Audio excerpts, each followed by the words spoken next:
to 1 Corinthians 4, he says, so let you consider us as servants. So we're going to speak just a little bit of Greek today. The word servants there used is the word huperetes. And the literal translation means under rower.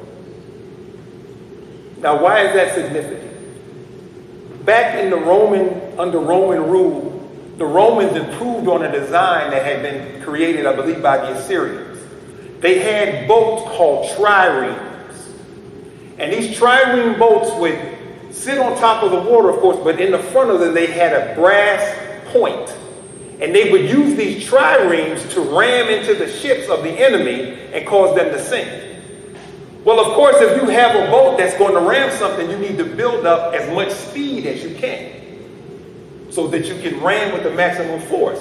But if you also need that ship to be maneuverable, so you need as many rowers as you can have, but you also need it to be maneuverable, so it needs to be shorter and smaller. So the Romans came up with the idea of not having one, not two, but 3 sets of rowers, but they weren't long ways, they were stacked on top of each other. So you had oars at the top, oars in the middle, and oars at the bottom.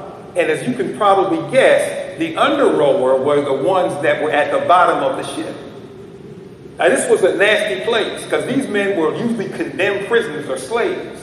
And when they were in the boat, they were always chained to the ship at the leg so they couldn't get up and leave.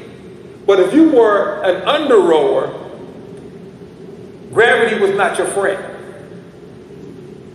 Because if somebody had to use the bathroom or got sick or threw up or had the bubble guts or whatever, right? It's coming down on you. And Paul said, I want you to regard us not as these superheroes that you're making us out to be, but as under rowers.